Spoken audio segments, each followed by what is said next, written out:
జ్యోతిరాజ్ పూలే hostel బీసీలకు సంబంధించిన హాస్టల్లో 6వ తరగతి చదువుకునే ఒక విద్యార్థి మరి బాత్రూంలోకి వెళ్ళి తాడు తీసుకుపోయి ఉరేసుకొని మరి ప్రాణాయ పరిస్థితిలో ఇప్పుడు హాస్పిటల్ అడ్మిట్ అయ్యిండు నీలోఫర్లో.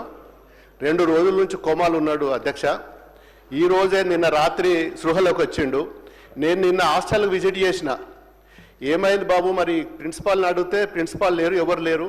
సార్ మాకు అడిషనల్ కలెక్టరు, ఆర్డీఓ గారు, కలెక్టర్ గారు ఈ విషయం బయటకు పొక్కకుండా చూసుకోవాల్సిన బాధ్యత మీదే అని చెప్పి ప్రెషర్ వేసింది సార్. మేమేం చెప్పలేకపోయినాం మీకు.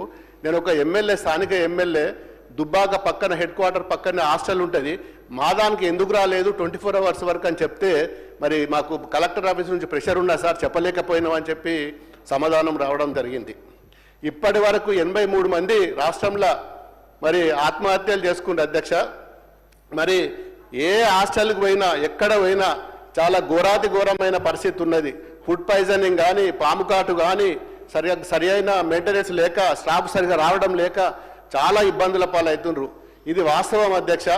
నేను ఎక్కడ కాన్స్టిట్యున్సీ పోయినా, నేను ఎంపీ ఉన్నప్పుడు కానీ ఇప్పుడు కానీ ప్రతి మండలంలో ఎక్కడ హాస్టల్ ఉన్నా కానీ విజిట్ చేస్తుంటే మరి గతంలో కూడా చేసినా, ఈ సంవత్సరం నుంచి కూడా ఏ హాస్టల్లో విజిట్ చేసినా కానీ పరిస్థితులు తలకిందులైనాయి అధ్యక్ష. మరి నిన్నటి పరిస్థితి అయితే ఈరోజు కూడా నీలాఫర్ హాస్పిటల్లో ఆ పేషెంట్ ఎవరైతున్నారో చిన్న పిల్లోడు, మరి ఆయనకి 6వ తరగతి చదువుకున్న విద్యార్థికి కూడా ఈరోజు ఉరేసుకోవాలనే పరిస్థితి ఎందుకు ఏర్పడింది మరి అది మీరు ఒకసారి మరి మీ దృష్టికి తీసుకొస్తున్న అధ్యక్ష. ఇది చాలా ఘోరాతి ఘోరమైనది. ఎందుకంటే దీన్ని మరి బయటకు పొక్కకుండా కూడా అధికారులు ఎందుకు మరి అధికారుల మీద ఎందుకు ప్రెషర్ వేస్తున్నారు, అధికారులు ఎందుకోసం దీన్ని ఆపింది అనేది కూడా మరి చెప్పాల్సిన అవసరం ఉన్నది. ఆగమేఘాల మీద మంత్రులు ఇన్వాల్వ్ అయ్యి మరి దాన్ని నిమ్స్ హాస్పిటల్కి పంపించి, యశోదకు పంపించి మరి చివరికి నీలోఫర్ హాస్పిటల్లో ఈరోజు ట్రీట్మెంట్ అవుతుండు. 3 రోజుల నుంచి కోమాలు ఉన్నాడు అధ్యక్ష ఆ పిల్లవాడు. ఎక్కడ కూడా వార్త రాకుండా మరి గవర్నమెంటే మరి హాస్టల్లో ప్రిన్సిపాల్కు వాళ్ళ స్టాఫ్కు చెప్పి బయటకు ఎట్టి పరిస్థితుల్లో ఈ వార్త రావద్దని చెప్పి దబాయించి మరి స్టాఫ్ను దబాయించడం అంటే ఇంతకంటే ఘోరమైన పరిస్థితి ఇంకోటి లేదు అధ్యక్ష. Thank you. ఆదినారాయణరావు.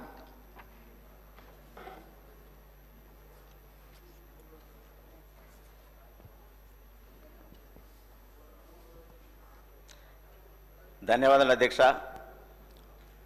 ఆశ్రయం పాఠశాల నుండి చదివిన విద్యార్థిగా ఈరోజు చర్చల్లో భాగంగా ప్రశ్నోత్తరాల సందర్భంగా నేను చదివినటువంటి పాఠశాల ఈ స్థాయికి తీసుకొచ్చినటువంటి ఆశ్రయం స్కూల్ వ్యవస్థలో నాకు మాట్లాడే అవకాశం ఇచ్చినందుకు మీకు ప్రత్యేకంగా నేను ధన్యవాదాలు తెలియజేస్తున్నా అధ్యక్ష.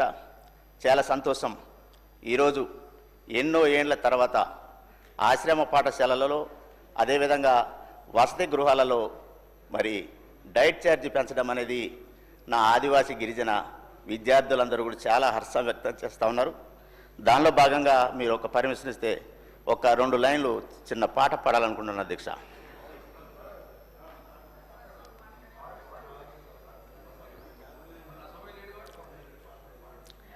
ధన్యవాదాలు అధ్యక్ష.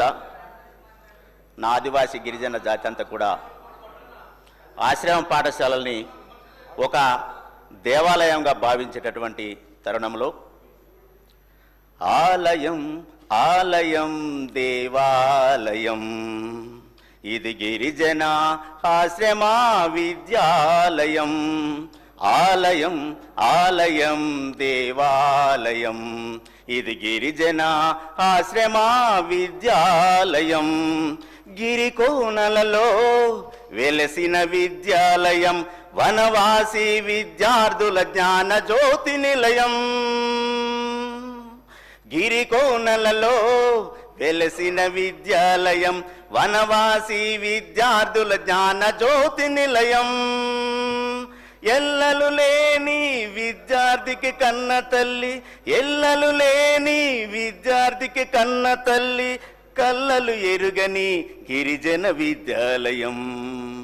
కల్లలు ఎరుగని గిరిజన విద్యాలయం.